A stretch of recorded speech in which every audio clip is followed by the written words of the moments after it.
రేవంత్ రెడ్డి గారి నాయకత్వం, సంజయ్ అన్న గారి నాయకత్వం, సంజయ్ అన్న గారి నాయకత్వం, అల్లూరు లక్ష్మణ్ కుమార్ గారి నాయకత్వం. జై కాంగ్రెస్, జై కాంగ్రెస్. రాష్ట్ర వ్యాప్తంగా జరుగుతున్న మున్సిపల్ ఎలక్షన్లో భాగంగా జగిత్యాల అత్యంత పురాతనమైన మున్సిపాలిటీ దాదాపు 95,800 ఓట్లతోటి 50 డివిజన్లతోటి జగిత్యాల మున్సిపాలిటీ ఉన్నది.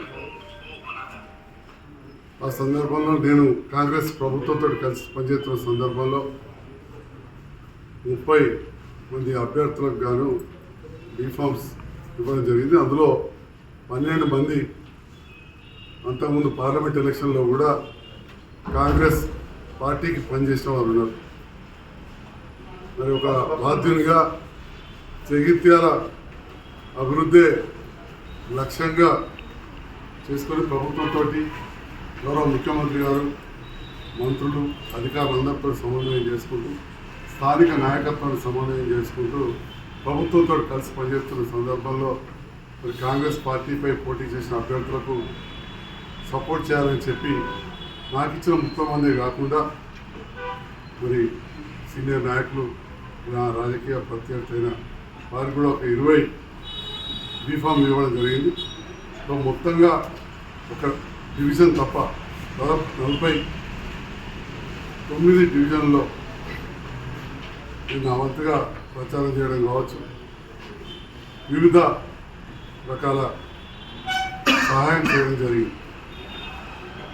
మరి నాకు ఇచ్చిన 30 బీఫామ్లో 14 మంది కాంగ్రెస్ పైన, చేతిగుర్తి పైన, ఒక 4 రెబల్గా కూడా గెలవడం జరిగింది. జగిత్యాల్లో రెబల్స్ ఎక్కువ రావడానికి కారణం ప్రధానంగా ఈ స్థానిక సంస్థల ఎలక్షన్స్ ప్రచారం చాలా తక్కువ రోజులు ఉంటుంది. కానీ నామినేషన్ల పర్వం, స్క్రూటినీ, దాంతోపాటుగా విడ్రాల్కి 3 రోజులు ఉంటాయి. 7 రోజులు, ప్రచారానికి 5.5 రోజులు ఉంటాయి. తర్వాత 1 రోజున్నర మన ప్రిపరేషన్ ఉంటుంది. మరి ఈ సందర్భంలో జగిత్యాల్లో ఉన్న ప్రత్యేకమైన పరిస్థితుల దృష్ట్యా అభ్యర్థుల లిస్టు అధిష్టానం నుండి 3వ తేదీన అంటే విడ్రాల్ నాడు 10 గంటల సందర్భంలో మా జిల్లా అధ్యక్షుల ద్వారా మాకు అందడం జరిగింది. తద్వారా నాకు ఇచ్చిన 30 స్థానాలలో అప్పటికే పోటీలు ఉండి దాదాపు 6 రోజులుగా ప్రచారం ఉన్న వాళ్ళు అప్పటికప్పుడు ఒక గంట లోపల విత్డ్రా చేసుకోమంటే రకరకాల కారణాల వల్ల పోటీలు ఉండి 4 రెబల్స్ గెలిచారు. నేను ఆ 4 కూడా ప్రచారం చేయలేదు, పూర్తిగా ప్రభుత్వ పక్షాన ఉన్న కాంగ్రెస్ పార్టీ వాళ్ళకి చేసినాను. మరి అక్కడ చూస్తే సీనియర్ నాయకులు కండువనే మార్చేసారు.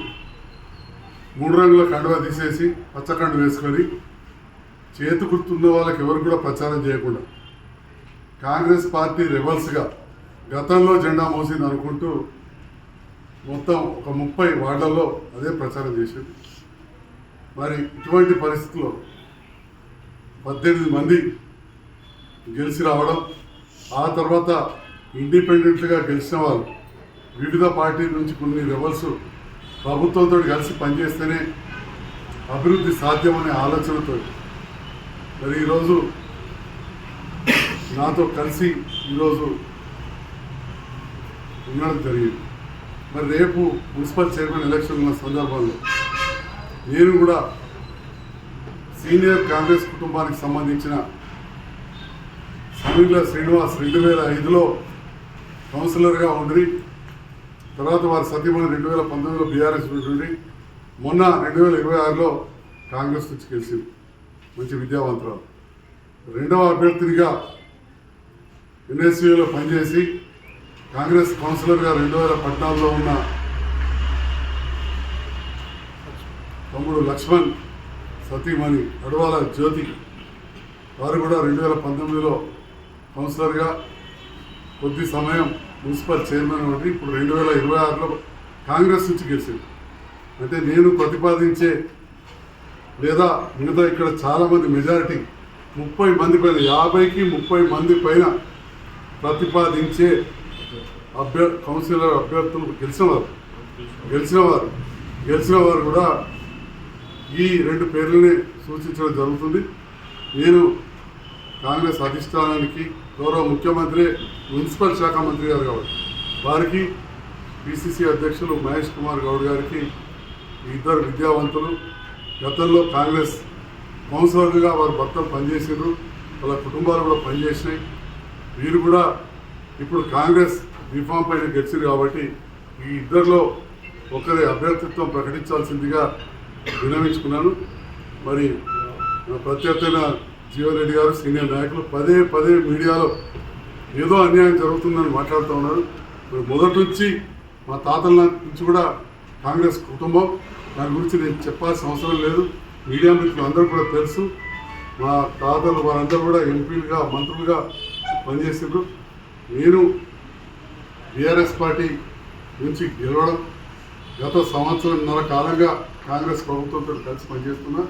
అదే నిబంధనతోటి మన కాంగ్రెస్ రిఫార్మ్ పైన కూడా పోటీ చేసిన వాళ్లకు నేను సపోర్ట్ చేయడం జరిగింది అని చెప్పి కూడా ఈ సందర్భంగా తెలియజేస్తూ కాంగ్రెస్ పార్టీ సంబంధించిన అభ్యర్థులు వాణి గారు కావచ్చు, జ్యోతి గారిని మున్సిపల్ పీఠంపై ఉంచాలని వారి నేతృత్వంలోనే నేను, ముఖ్యమంత్రి గారు, అధికారులు, మంత్రులు అందరి సహకారంతో అల్లూరి లక్ష్మణ్ కుమార్ గారు, మన జగిత్యాల జిల్లా మంత్రి గారు, అట్లే డిసిసి అధ్యక్షులు మిత్రులు నందయ్య గారు అందరం కలిసి కూడా జగిత్యాల అభివృద్ధి ధ్యేయంగా పనిచేస్తామని చెప్పి కూడా ఈ సందర్భంగా తెలియజేస్తూ మరి ఎన్నికల పర్యవేక్షకులుగా గౌరవ ముఖ్యమంత్రి గారు, పిసిసి అధ్యక్షులు మాజీ మంత్రులు బసవరాజ్ సారయ్య గారు కూడా పంపడం జరిగింది.